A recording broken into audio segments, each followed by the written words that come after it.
നമ്മൾ ഏറ്റവും കൂടുതൽ ടൈം സ്പെൻഡ് ചെയ്യുന്നത് എവിടെയാണ്? നമ്മുടെ വീട്ടിലെ നമ്മുടെ റൂമിൽ അല്ലേ? യെസ്, നമ്മുടെ കംഫർട്ട് സോൺ. ബട്ട് ഇതാണ് എൻ്റെ റൂമിൻ്റെ കറണ്ട് അവസ്ഥ. ഞാൻ എൻ്റെ മൊബൈൽ സ്ക്രോൾ ചെയ്യുമ്പോൾ പലപ്പോഴും കാണുന്ന ഒരു കാര്യമാണ് റൂം മേക്ക് ഓവർ. സോ കുറേ കാലമായിട്ടുള്ള എൻ്റെ ഒരു ആഗ്രഹമാണ് എൻ്റെ റൂമൊന്ന് ആട്ടിമൂടി മാറ്റിയെടുക്കാൻ വേണ്ടിയിട്ട്. ഡ്യൂ ടു നോ സമയം, നോ മണി ആൻഡ് ഹൈ മടി, ഞാൻ ഈ പറയുന്ന കാര്യം കുറച്ച് കാലത്തിന് മാറ്റി വെച്ചിരിക്കുകയായിരുന്നു. ആൻഡ് ഫൈനലി ഞാൻ മേക്ക് ഓവർ ചെയ്യാൻ കളത്തിലിറങ്ങി. And do you know what's the best part is, ഇതെല്ലാം കൂടെ ഞാൻ സെറ്റാക്കിയത് വെറും 600 റുപ്പീസിനുള്ളിലാണ്. So I am CB Raveendran and you are watching stories of CBR. So റൂമിൻ്റെ ഒരു കറക്റ്റ് അവസ്ഥ ഉണ്ടല്ലോ. ഈ ഒരു കബോർഡ് മാറ്റി വെക്കണം, ക്ലീൻ ചെയ്യണം, ബാക്കി റൂം മൊത്തത്തിൽ ക്ലീൻ ചെയ്യണം. ഇത്രത്തോളം പരിപാടി നമുക്ക് ചെയ്തു തീർക്കാനുണ്ട്. So day 1 it's cleaning. So നമ്മുടെ ആദ്യത്തെ പരിപാടി എന്ന് പറയുന്നത് ജനല് ക്ലീൻ ചെയ്യുക, അതുപോലെ തന്നെ ബെഡിന് വെയിലത്ത് കൊണ്ടിടുക എന്നുള്ളതാണ്. സോ അതിനുള്ള പരിപാടികൾ നമ്മൾ തുടങ്ങിയിട്ടുണ്ട്. അപ്പോൾ അടുത്തത് നമ്മൾ കട്ടുകളാണ് ക്ലീൻ ചെയ്യാൻ പോകുന്നത്. അപ്പോൾ കട്ടുകൾ ക്ലീൻ ചെയ്ത് കഴിഞ്ഞിട്ടുണ്ട്. സോ നെക്സ്റ്റ് നമ്മുടെ ടേബിളായിരുന്നു ക്ലീൻ ചെയ്യാനുള്ളത്. ടേബിളും ക്ലീൻ ചെയ്ത് കഴിഞ്ഞിട്ടുണ്ട്.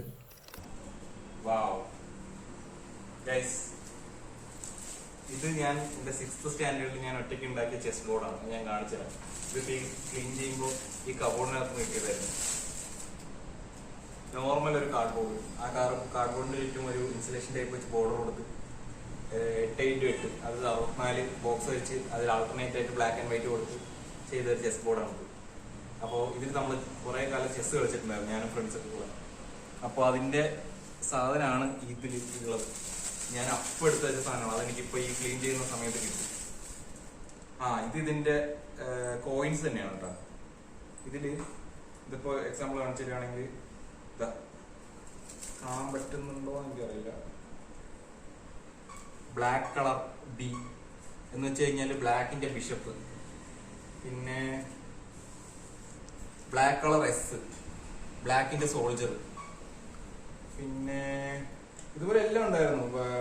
വൈറ്റ്നർ വെച്ചിട്ട് നമ്മൾ H എഴുതും, അപ്പൊ അത് ഹോൾസ് ആണ്. പിന്നെ വൈറ്റ്നർ വെച്ച് B, വൈറ്റ്നർ വെച്ച് Q, അപ്പൊ Qന് ബിഷപ്പ്, അങ്ങനെയൊക്കെ. ഇതാ H വൈറ്റ്നർ വെച്ചിട്ട്, അതായത് വെള്ള ഹോൾസ് ആണ്.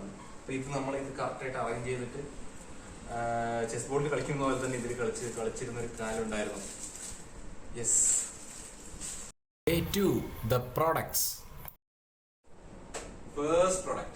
So this is the first product that I brought for my budget friendly room makeover. ഇത് ഒരു 22 മീറ്റർ ലെങ്ത് ഉള്ള ഫെയറി ലൈറ്റ് ആണ്. ഇത് ഞാൻ വാങ്ങിച്ചത് 140 റുപ്പീസിനാണ് സ്വിഗ്ഗി ഇൻസ്റ്റാമാർട്ടിൽ നിന്ന്. സോ ഞാനിത് അൺബോക്സ് ചെയ്ത് കാണിച്ചു തരാം. ഇതാണ് ഐറ്റം. ഇത് 22 മീറ്റർ ലെങ്ത് ഉണ്ട് ഇതിന്. ആൻഡ് നിങ്ങളുടെ ഒരു വലിയ റൂമാണെന്നുണ്ടെങ്കിൽ നിങ്ങൾക്ക് ഈ 22 മീറ്റർ ലെങ്ത് വാങ്ങിക്കാം. അല്ലെങ്കിൽ ഇതേ ബ്രാൻഡിന്റെ തന്നെ 12 മീറ്റർ ലെങ്ത് ഉള്ള സാധനം അവൈലബിൾ ആണ് ഇൻസ്റ്റാമാർട്ടിൽ. Second product. So this is the second product that I purchased for my budget friendly room makeover. And ഇത് ഒരു 6 പീസുള്ള 2 മീറ്റർ ലെങ്ത് ഉള്ള ആർട്ടിഫിഷ്യൽ ലീവ്സ് ആണ്. സോ ഇത് ഞാൻ പർച്ചേസ് ചെയ്തത് മീഷോയിൽ നിന്നാണ് 120 റുപ്പീസിന്. സോ ഈ 2 പ്രൊഡക്റ്റ് മാത്രമല്ല, നമ്മൾ ഒരു പ്രൊഡക്റ്റും കൂടെ ഓർഡർ ചെയ്തിട്ടുണ്ടായിരുന്നു, പക്ഷേ ഡെലിവർ ആയിട്ടില്ല. So let start our decoration. അപ്പോൾ നമ്മൾ ആഡ് ചെയ്യുന്നത് ലീവ്സും അതുപോലെ തന്നെ വാം ലൈറ്റ്സും കൂടെ ആഡ് ചെയ്യുന്നുണ്ട്. അതിന് മുൻപ് എൻ്റെ ലെഫ്റ്റിലൊരു ടേപ്പ് റെക്കോർഡർ ഉണ്ടോ? ആ സാധനത്തിന് എന്നെക്കാളും പ്രായമുണ്ട്.